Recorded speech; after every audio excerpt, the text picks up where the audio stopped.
Thanks for the well wishes, guys. Today's reading is brought to you by narcissism. Please don't mind the sunglasses. February 2nd, rescued by surrendering. Characteristic of the so-called typical alcoholic is a narcissistic, egocentric core, dominated by feelings of omnipotence, intent on maintaining at all costs its inner integrity. Inwardly, the alcoholic brooks no control from man or God. He, the alcoholic, is and must be the master of his destiny. He will fight to the end to preserve that position. AA Comes of Age, page 311. The great mystery: why do some of us die alcoholic deaths fighting to preserve the independence of our ego, while others seem to sober up effortlessly in AA? Help from a higher power, the gift of sobriety, came to me when an otherwise unexplained desire to stop drinking coincided with my willingness to accept the suggestions of the men and women of AA. I had to surrender, for only by reaching out to God and my fellows could I be rescued.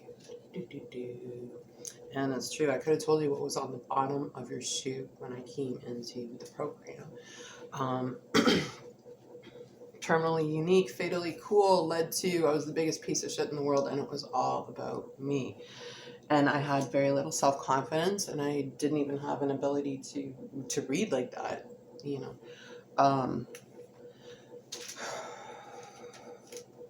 I kind of took some notes because someone suggested I take some notes and do some videos, so I'm gonna try and do this. Please don't mind the glasses. My eyes are still heavily affected by the light from the screen, but it's good to have it. It's good I can do this. Okay, so rescued by surrendering. What does it mean to surrender to win? Okay, so what I had to really concede to my innermost self was that I'm an alcoholic, I'm an addict. When it's too many, 1,000 is never enough. And I'm struggling right now. And when I struggle with something and I need to learn something, I like to kind of document it and be very open about it and talk about it so that, you know, I can share that with others, and also that I can ask for feedback too. You know, that's important to me. But I really I remember coming into my first meeting. I wasn't sure if I was going to stay. And I remember reading this one line in step 1 in the 12 and 12. My stuff, my book's all fucking marked up like movie. And this was the last paragraph of step 1 in the 12 and 12. And it really, really messed with my noggin. It planted that seed that was just permanent for me, that I can't take a drink with impunity. It was just, that's it. I knew from there on out.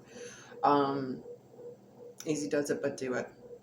Under the lash of alcoholism, we are driven to AA, and there we discover the fatal nature of our situation. Then and only then do we become as open-minded to conviction and as willing to listen as the dying can be. We stand ready to do anything which will lift the merciless obsession from us. And that was basically what had happened, was I had come to a point where, you know, I could do controlled drinking, but I was on a dry run, and it wasn't just like a dry run like with my emotions. It was a dry run physically. And then when I did have a chance to drink, I would drink so much that I was a danger to myself and others, right? So I had friends that I considered very alcoholic giving me subway tickets after a day of drinking on our bikes, you know, downtown Toronto, going from patio to patio, saying, yeah, no, you shouldn't drive your bicycle home, and thinking there's something wrong with them. And then I almost walk off the platform when the train is coming. You know, it was stuff like that. Going to the liquor store, coming home to mom and dad, going to live in the fucking attic with 4 liters of fucking wine that we're gonna share, but you know, almost getting hit by a truck. And the truck's swerving and maybe almost hitting some kids because I'm on my bike and I'm drunk and it's trying to swerve to not hit me, right? So mindfulness versus mindlessness, right? I didn't understand what that meant. I had a very difficult time with that. So surrendering to win really meant I had to get that sponsor, I had to get that home group, I had to get active, I had to work the steps, okay? And I use that discernment now, today, right? If someone is not doing that or practicing or walking their talk, and it's also up to me not to play God too, right? It's also up to me not to take my will back or, play higher power. I think that my higher power is telling me that I can have extra privileges over another human being, right? That's discernment versus judgment to me, how I've learned it, how I've learned to apply it, because I didn't understand the difference. There was a difference between the meaning of those two words. Just like humility and humiliation. There's an explanation about that in step 7. And I had to learn that too. And that was not easy for me, but it was enlightening, right? It was enlightening. But discernment versus judgment, if I go on like a meeting online, or if I'm in group meetings and people are online and there's like a 764 group coming at me and people are playing God, I don't care how many sponsees you have. I don't care how many fucking podcasts are coming out of that place. If the primary purpose is to feed, like, is an ego feeding kind of hubris, ego, an acronym for edging God out, right? You're not helping give back what was so freely given because you don't really want it, or you want to weaponize it. Then I gotta go, right? It's up to me at the end of the day. I don't give a fuck. It's not that I don't give a fuck. I give a fuck, but I can't afford to keep enabling, especially if people pleasing was always my problem, right? I can't afford to keep enabling grown-ass fucking adults who will hurt the vulnerable, who will take from the vulnerable because they're still stuck in their narcissistic personality disorder. They're still in their me, mine, more mindset, right? It's all about me. And I have to be cautious of that too, right? I'm not perfect over here, so yeah, kind of getting rid of that people-pleasing perspective and thinking, what is assertion, right? Because I had to learn what being assertive was. I had 2 modes. I had people-pleasing, okay? I had that genuine, like, 50-yard stare that would go from people-pleasing. I'm a real garden variety alcoholic, narcissistic psychopath. I can tell you, like, right down the line, the modalities that I've gone through.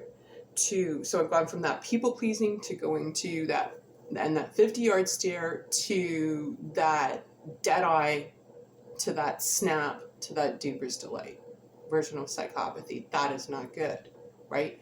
There's a lot of people in jail who have gone to jail because of that exact same problem. And that's a garden variety alcoholic addict problem. Okay. And so when I say stuff like you can use the 12 steps, yeah, we all have an issue with some kind of MK Ultra thug life issue. It doesn't matter where you come from or who you are, or what socioeconomic group you belong to. That's why it's so important that it's accessible to everyone, this program. Okay. And yeah, the core values are very similar to that hero's journey you'll see in Zorro or anywhere else. I've heard that. I was listening to sorry, I'm still stuffed up. I was listening to Malachi Martin last night in the second interview, and like I said, I don't agree with everything he says. Okay, when it comes to contraception, when it comes to trans and gay, you kind of lose me. But when it comes to other core values he was talking about, and when it comes to, excuse me, sorry, gosh, when it comes to talking about, calling out things that were happening within the Vatican II specifically, in the 80s and 90s, and he says stuff like, whose theology I suspected, when he left the Jesuit order. For me, that was something I would never say. I was too scary. When the Dalai Lama says stuff like, the Indian kids today don't understand the psychology school system that they come from. I forget the name of it, but I'm going to post it in a link to this video below. That they're so stuck on materialism. And every culture that suffered some form of poverty or labor exploitation will go to the other extreme. It's just part of how it is. You go from this poverty mindset of people pleasing, and I am not enough, to I'm gonna fucking take everything I fucking can. That's karma, right? But when they call it out, I'm like, whoa, why would you do that? Right? And this is me who has been in some severe fucking fights. I have been in some severely awful awful fights where we were lucky to survive. I was lucky to get out alive with limbs intact, right? But then I hear them talk and call shit out, and I'm like, whoa, that's some shit. Whoa, oh, that's fighting words. No, it's not. It's learning to be assertive, right? And that's where I had to learn. I had to learn about a middle ground, a middle path. And it's interesting because in that interview, he talks about the middle path, the middle plateau, and he talks about that remote viewing and all that stuff. And I can't remote view to save my fucking life. I do believe that people have an energy imprint. I've never studied it that much. I do believe there's a stamped signature. Just as much as a person has a physical look, you can actually sense a person's energy. And you can sense when they're in different moods. I don't know if you can sense when they're alive or not, they're nearby or not. I'm not that good. I've never trained in that, but I do believe there's an imprint. We all kind of know this. We all kind of understand that sixth sense, right? I see dead people. That's what we are when we're coming in the program. I see dead people. That's why humility is so important versus that, humiliation concept. I wanted to do this before I take my 5 milligrams because I have to take it to go work out, and I check my motives, but, again, using that discernment, right? So I have seen people really do that where they take things out of context, where they weaponize the program. That's why it's really important if you don't know how to read. And I was in the program when there was still a lot of people who had never gone to school. And I guess with the way things are going now, there's going to be a whole new crop of a whole new generation of kids coming into the program who can't read, who are illiterate. And I'm really glad I had that experience and I had that exposure to being reliant, okay, on not making people my higher power, but people in the program who could not read, whether they had lost the ability to read through their active addiction and use, or because they had just never learned and had to access tapes, speaker tapes, people talking and reading and engaging other people, etc.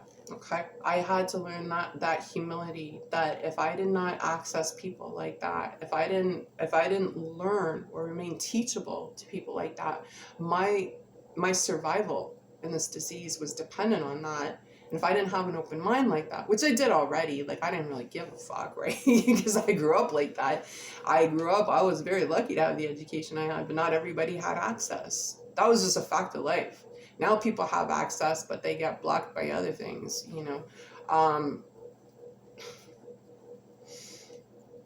Again, we're people who would not regularly mix. And that's something that, I learned from page 17 of the big book, and I'm going to read that later in a bit. So yeah, I'm going to try not to name names or anything like that. I think of what's been happening in the news lately with celebrities. We always look to fucking Hollywood like it's fucking Rome, and now Rome is like imploding, right? And it's the whole Nick Reiner thing. I think it's just really like it's worse than ever in a lot of ways. So, just kind of looking to, listening to what's coming out of Ottawa, and what is my duty as a citizen here, and reminding myself what a privilege it is, not to have to go through the human waste system of jails, institutions, and death, right? Not have to live like that, not have to make that my reality. All right, forcing puzzle pieces that don't fit. Yeah, that's it.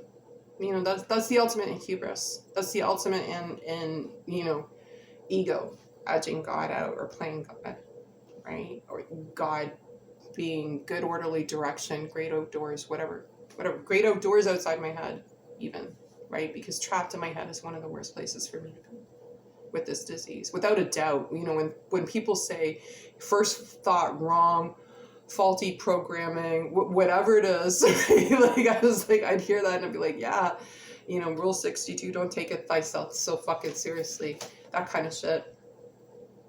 That's real.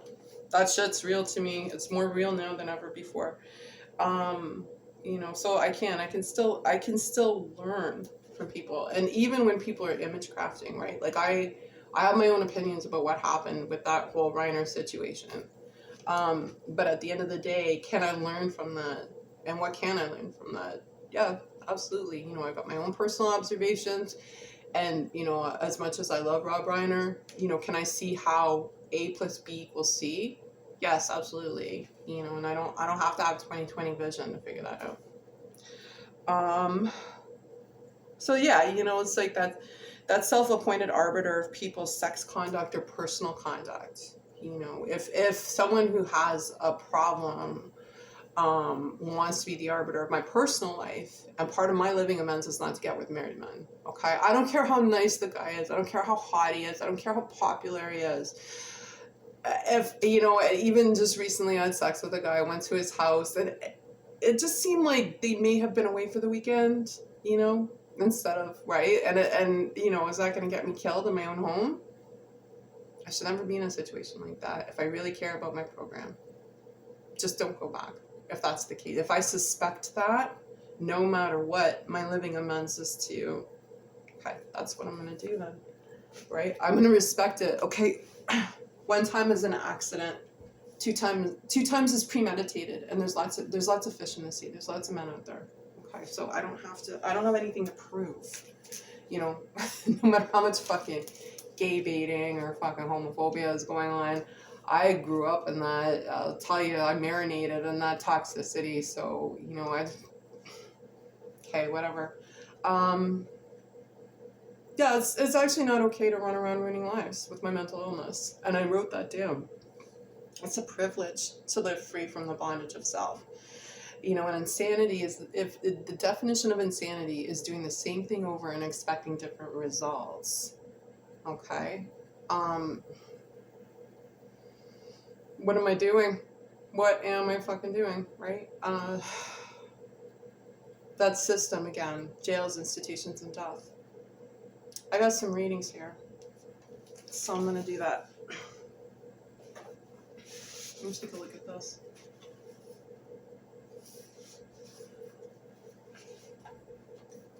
So I read that part in step 1 that really, really resonated. Okay, but there was another part here too.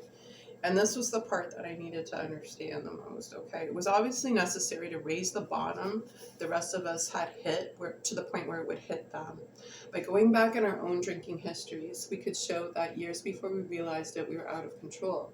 That our drinking, even then, was no mere habit, that it was indeed the beginning of a fatal progression. To the doubters, we could say, perhaps you're not alcoholic after all. Why don't you try some more controlled drinking? Bearing in mind, meanwhile, what we have told you about alcoholism, this attitude brought immediate and practical results. It was then discovered that when one alcoholic had planted in the mind of another the true nature of his malady, that person would never be the same again. Following every spree, he would say to himself, maybe those AAs were right. After a few such experiences, often years before the onset of extreme difficulties, he would return to us convinced he had hit bottom. Truly as any of us, John Barleycorn himself had been our best advocate. While this insistence that every AA member must hit bottom first, the answer is that few people will sincerely try to practice the AA program unless they have hit bottom. For practicing AA's remaining 11 steps means the adoption of attitudes and actions that no alcoholic who is still drinking can still dream of fucking taking. That's true. And I've been thinking about that a lot since I've been trying to kind of medicate pain and balance that, checking my motives, knowing that it takes me twice as long to do a math problem after I take medication, but also I won't be able to function. I won't be able to focus and finish a task, including and especially getting outside and working out.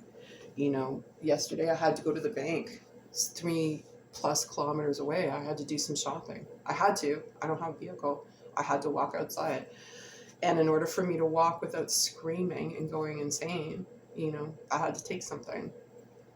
Okay. But also, do I know right from wrong when I'm taking it? Yeah. Okay. Do I need extra time for a math problem? Is being able to complete a math problem a gift of the program?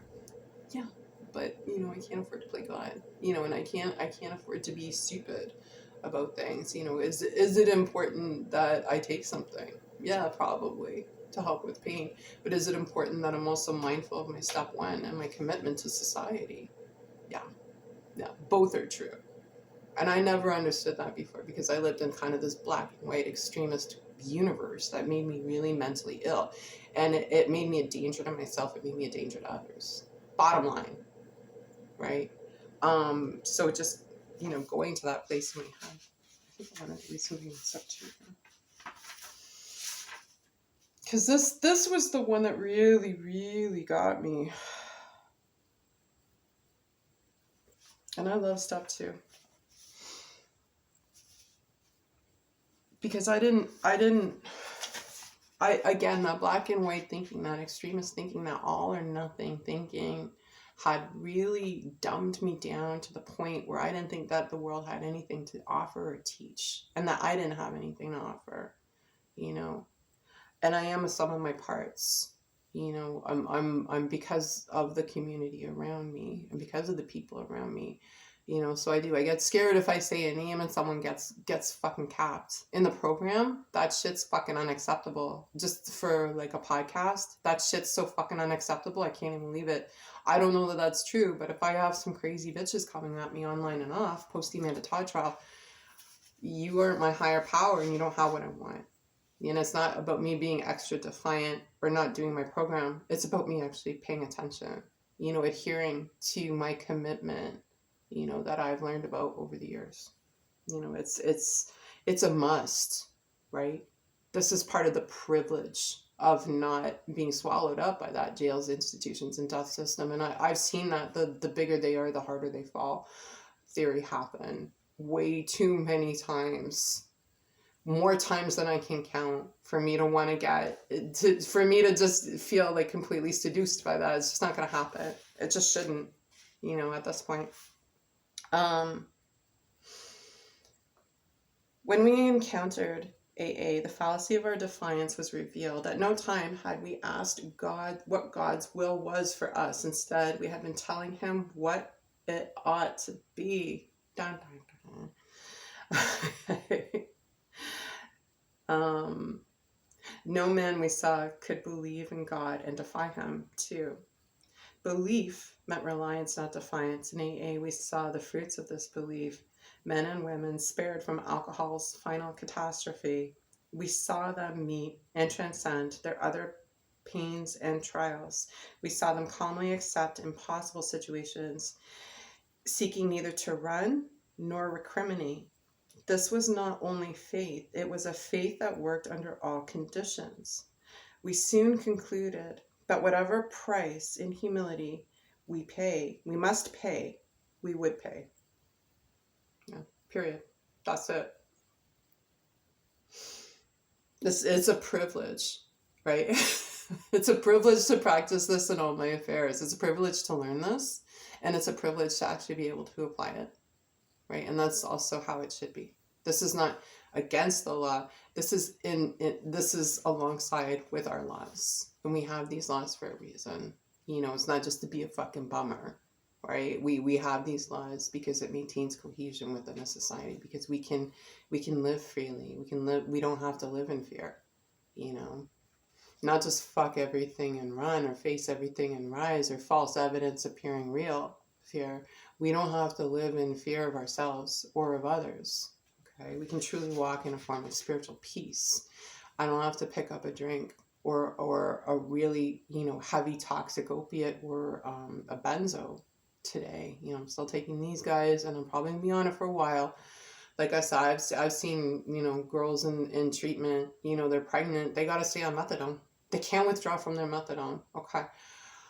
I got to stay mentally fit, but I'm in a lot of pain, and I got to deal with it. Both are true.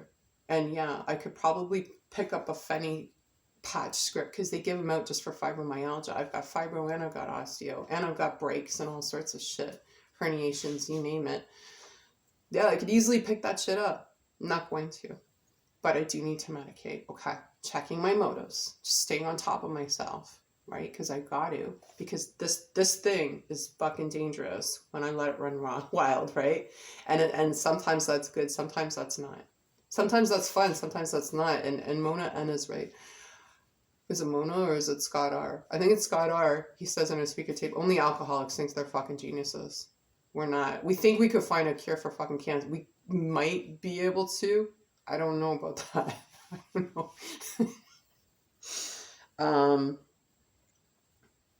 Let me go back to this. And let's take the guy full of faith, but still reeking of alcohol. He believes he is devout. His religious observance is scrupulous. He's sure he still believes in God, but suspects that God doesn't believe in him. He takes pledges and more pledges. Following each, he not only drinks again, but acts worse than the last time. Valiantly, he tries to fight alcohol, imploring God's help, but the help doesn't come. What then can be the matter? Put fake morality beside it. Because this is a trust-building process, and this is part of the restoration to sanity that we're talking about in step 2. To the clergymen, doctors, friends, and families, the alcoholic who means well and tries hard is a heartbreaking riddle. To most AAs, he is not. There are too many of us who have been just like him. Oh, yeah. It doesn't matter if you think you're a fucking gangster or you're a fucking Heather or a mean girl. It really is just cult mentality, group think.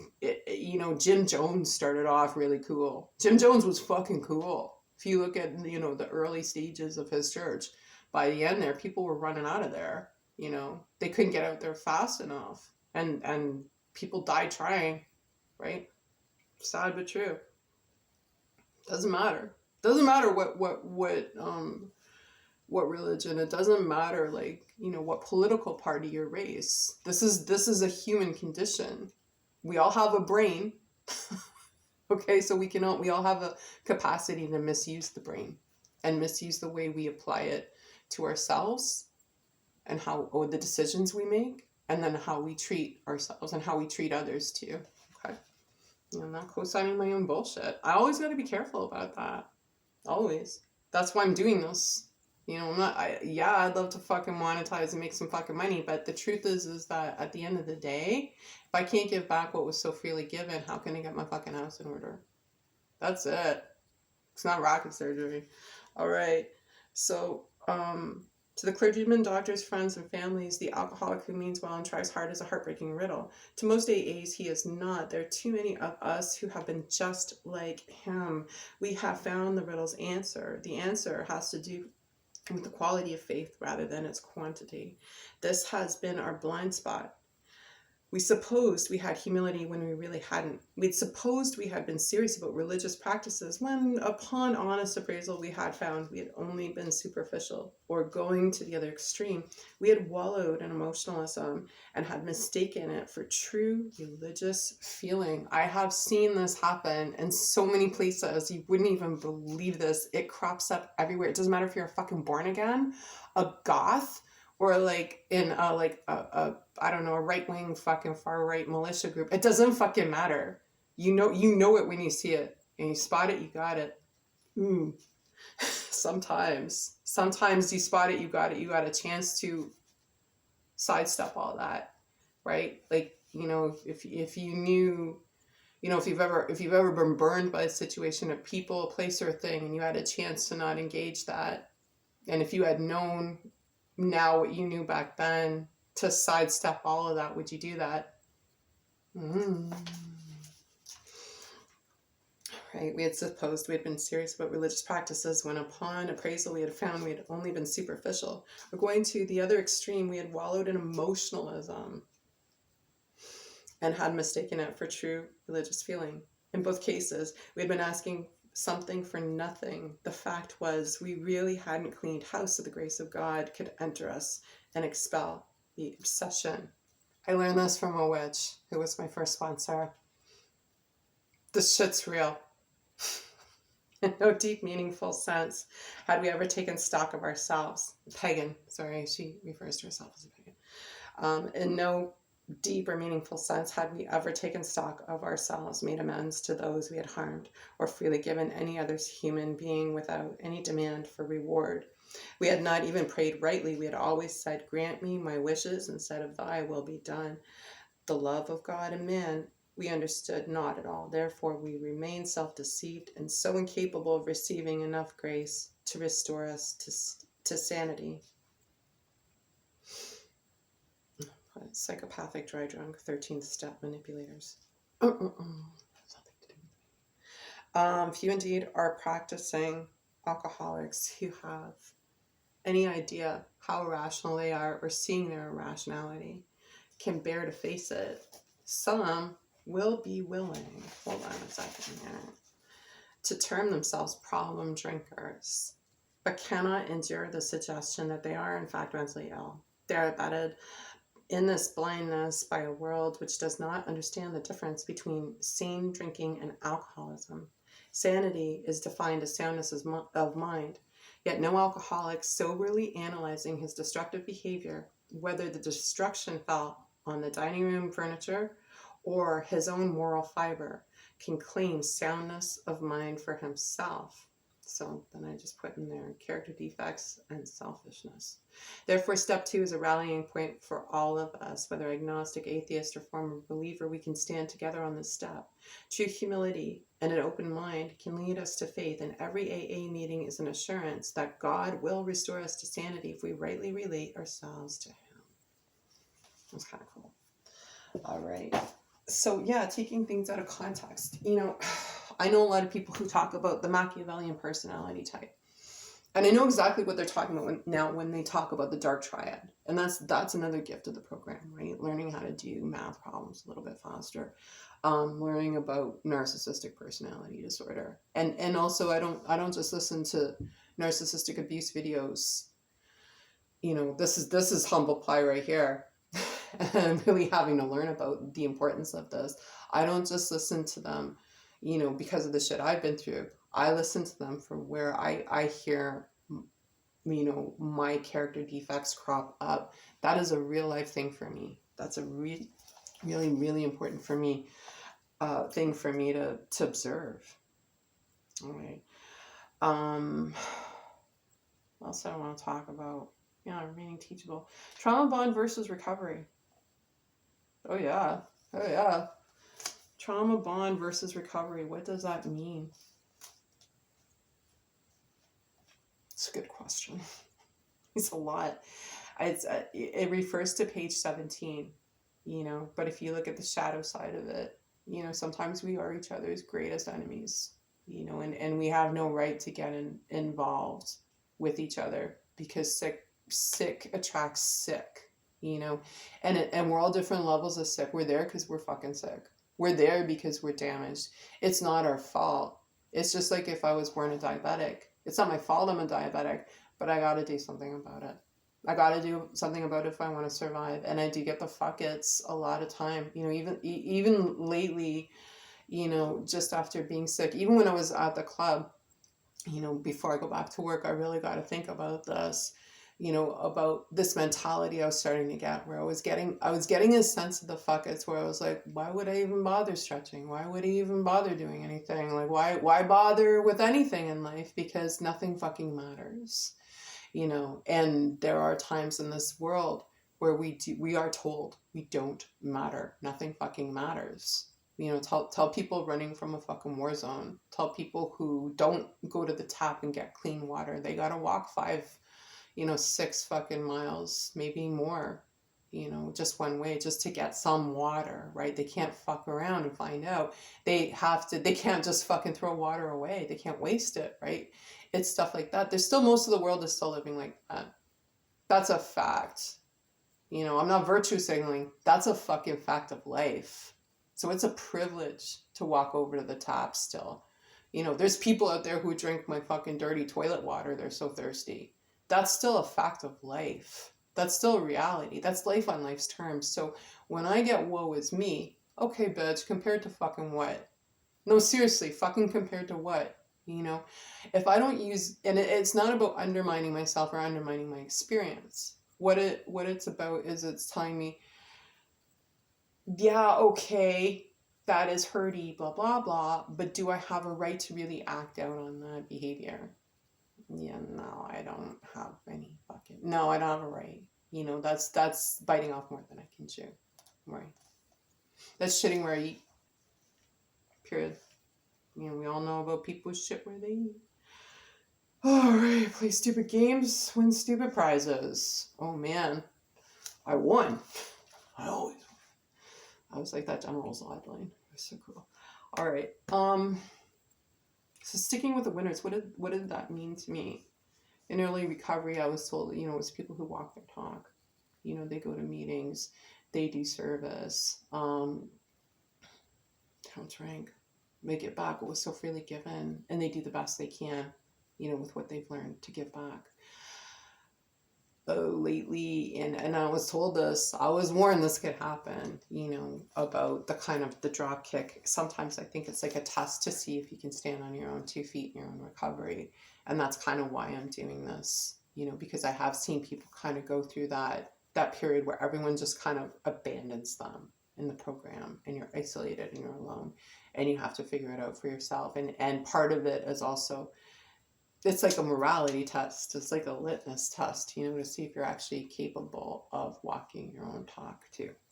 But yeah, have I ever been a sponsor? Not a good one, because I couldn't transmit something I didn't have, even though I'd worked the 12 steps, even though I was paying clean. I still was struggling with a lot of personal issues that made me not well enough to be a good sponsor.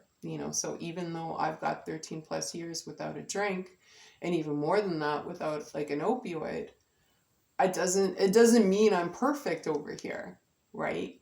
But can I learn to give back what was so freely given? Yeah, sure. Why the fuck not? I've got this tool, and I can give something back for people to access freely. If I cannot be a fucking dick today when I go outside to people, and allow my triggers to point the way, using discernment instead of judgment. Okay, so instead of the trauma bonds in my mind with my triggers making me into a reactive asshole, a fight with other assholes. Sometimes people aren't even being assholes, it's just me, right? But if I'm fighting with fucking assholes, they're gonna pull me down to their level and beat me with their experience, right? Because they're just better at it. They're more skilled fucking assholes. Is that a skill that I want to hone? Well, is that congruent with my living amends, the psychic change that I had to have, in order to get a daily reprieve from alcoholism? Because even now, my mind is still better than it was, right? Even medicated, it's still better than where I was at. You ask anyone I knew, back then, in or out of the program, I'm sure they'll say, yeah, this is kind of creepy. she's still better off. I'm still not perfect. I'm far from perfect. I'm far from ever going to be perfect. That's a fact of life. But it doesn't mean I can't try harder in my own life. So sticking with the winners, was people who walked their talk, okay, and people who had time, and people who or new in the program but really really working, really trying, really doing the best they can. Not just in the rooms, the other 23 hours of the day. All right. Is there anything else I want to talk? My pain management update. Yeah, no, if it helps, that's good, right? Checking my motives before I go out. I need to go out today. I need to exercise today. There's errands I need to run. I need to be outside. I have arthritis. I get out there and my knees are gonna freeze no matter how many layers I put on. Okay, I'm going to be so stiff in one block, I'm going to be screaming my fucking ass off. It's 90% humidity here. It was -8 yesterday. Okay. All right, I'm checking my motives, but, I got to watch it. That's it. If it's mind altering, if it's mood altering, okay, I got to watch it. That's all there is to it. So that's what I'm doing. I think I wanted to go out with something. There was a solution because I was listening to it the other night. That everything AA app is fucking awesome. What do we got? Chapter 2, there is a solution. I want to go out with this. I'm going to finish the video with this.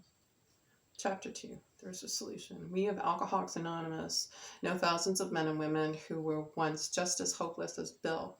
Nearly all have recovered. They have solved their drink problem. We are average Americans, all sections of this country, and many of its occupations are represented, as well as many political, economic, social, and religious backgrounds. We are people who normally would not mix. But there exists among us a fellowship, a friendliness, and an understanding which is indescribably wonderful. We are like the passengers of a great liner the moment after rescue from shipwreck, when camaraderie, joyousness, and democracy pervade the vessel from steerage to captain's table. Unlike the feelings of the ship's passengers, however, our joy in escape from disaster does not subside as we go our individual ways. The feeling of having shared in a common peril is one element in the powerful cement which binds us, but that in itself would never have held us together as we are now joined. The tremendous fact for every one of us is that we have discovered a common solution. We have a way out on which we can absolutely agree, and upon which we can join in brotherly and harmonious action. This is the great news this book carries to those who suffer from alcoholism or any other addiction. And with that, I'm going to say thank you so much for my recovery. Thank you so much for letting me share, and I'll wish y'all another 24 hours. Bye for now.